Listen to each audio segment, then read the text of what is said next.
है जब हम इस दुनिया में जन्म लेते हैं, आते हैं, तो पिछले जन्म के संस्कार लेकर आते हैं। और फिर दूसरा पालन पोषण हमारे माता पिता कैसा पालन पोषण करते हैं। और फिर तीसरा इन्वायरमेंट, यानी कि माहौल, वातावरण।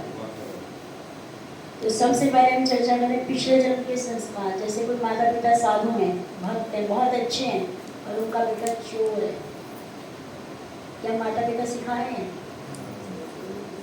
इवन के चोर माता पिता बोलेंगे हमारा बेटा साधु जैसा हो, ईमानदार हो। तो कोई भी माता पिता ये नहीं चाहता कि हमारा बेटा चोर हो। और माता पिता इतने उनको अच्छे संस्कार देते हैं, पर फिर भी वो चोरी करना मतलब चोरी करता है वो, क्योंकि वो पिछले जन्म में चोर रहा होगा। तो पिछले जन्म के संस्कार लेकर आ रहे हैं। तो संस्कार पता है किसको कहते हैं? हम कह तो देते संस्कार। संस्कार क्या है?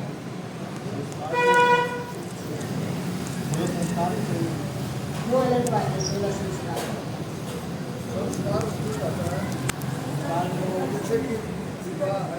जैसी संगति में हम रहते हैं और उसका जो प्रभाव पड़ता है हमारे खान पीन रहन सहन जो आचार विचार होता है वो संस्कार वो गुण है।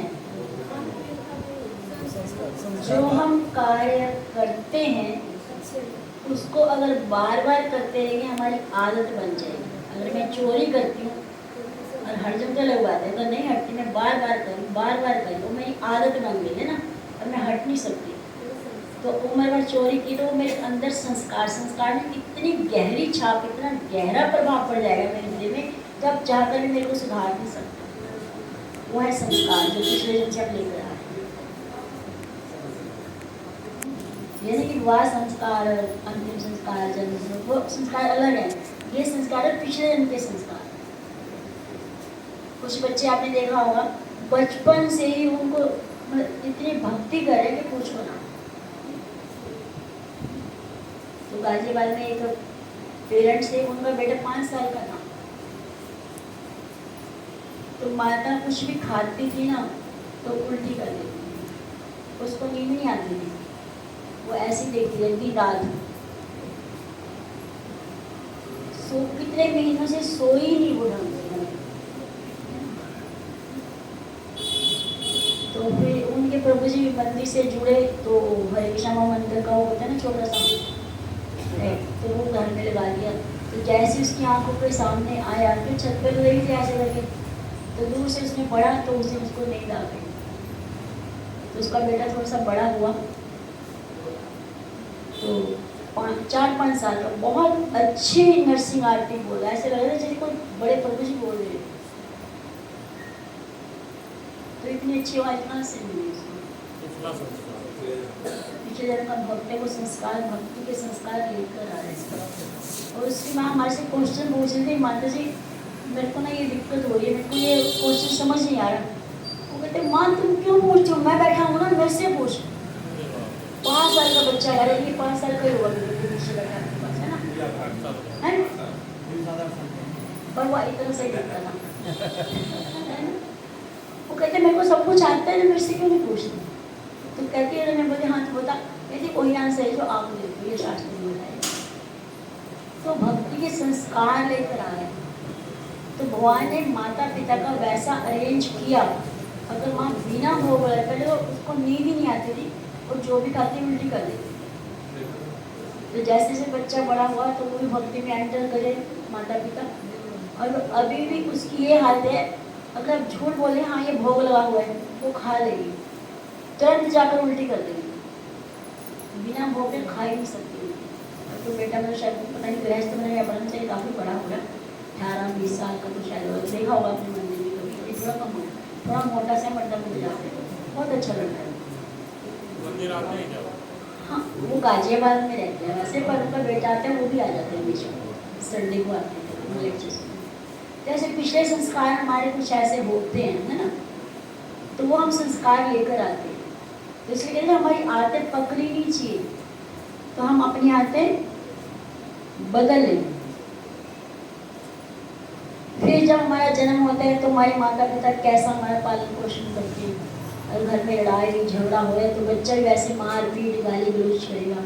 और माँ बाप संस्कारी हैं, है ना, एक अच्छे इंसान है, या भक्त नहीं चाहिए, अच्छे इंसान है, तो बच्चे के ऊपर माता पिता के पालन पोषण का फर्क पड़ेगा। और माता पिता चोर है तो बच्चा भी दूसरे चोर बन जाएगा। और माता पिता चाहे अरे इसको कुछ मत बोलो, वो किसी की बात सुनेगा ही, जब माता पिता ही नहीं चाह रहे। तो जैसे माता पिता में बच्चे को पालन पोषण करेंगे तो उसका भी उसके ऊपर प्रभाव पड़ेगा। इसी माता पिता का फर्ज बनता है कि बच्चों को अच्छे तरीके से पालें। ये नहीं कि हाँ माँ बोले मेरे को सारे काम ही करना है, काम ही करना है, मैं क्या ध्यान रखूँ बच्चों का, और पिता बोले मेरे को तो कमाने जाना है, दुकान पे जाना है, जॉब पे, मैं क्या करूँ। और हम कोई भी कार्य करें किसके लिए कर रहे हैं? बच्चों के लिए। और बच्चों को ही हम सही लालन पालन कर पाए तो क्या करना है, काम करें। अभी जब बच्चा बड़ा होता है, स्कूल जा रहा है, कॉलेज जा रहा है, या कॉलेज के बाद जॉब पे जा रहा है, तो उसको कैसा माहौल मिलता है। कहते अगर किसी लड़की या लड़के को देख पहचानना हो, कैसे पहचानेंगे, कैसा है ये? उसकी संगति देखकर, उसके मित्र देखकर, इसकी सोसाइटी कैसी है, किस सोसाइटी में उठ बैठ कर रहा है। लड़के या लड़की को देखने की आवश्यकता नहीं है हमारे को, तो उसकी संगति देखें, उसके दोस्त या मित्र जो भी हैं, फ्रेंड्स कैसे हैं, उससे पता चल जाएगा कि बच्चा कैसा है। तो 3 चीजें मायने रखती हैं तो हमारे व्यक्तित्व को निखारने या बिगाड़ने। तो किन किन तरीकों से हम संगति करते हैं? यहाँ पे बुक्स है ना, सब पढ़ रहे हैं, पर क्या पढ़ रहे हैं? किताबों में तो संगति हम जन्म से क्या लोग करने शुरू कर देते हैं ना, जब 2.5 साल का बच्चा स्कूल में डाल देते हैं, पर घर में हम कुछ भी उनको संस्कार नहीं दे रहे। तो हमारे प्रभुपाद कहते हैं जो स्कूल या कॉलेज है ये क्या है? ईसाई खाने हैं, क्योंकि यहाँ पे बच्चों को पैसा बनाने की या पैसा कमाने की मशीन बनाया जा रहा है।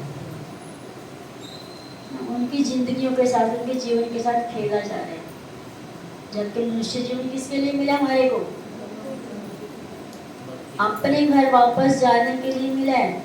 पर हम अपने बच्चों को सिखाते हैं तुम अच्छे से पढ़ो लिखो, पैसा जितना हो सकता है पैसा कमाओ, और इसी जेल में पूरी जिंदगी करो। हम ध्यान ही नहीं करें हमारे बच्चे कहाँ जा रहे हैं। कहने में हम सनातन की बात करते हैं, हिंदुओं की बात करते हैं, तो हम बच्चों को भी लेकर जाते हैं मंदिर,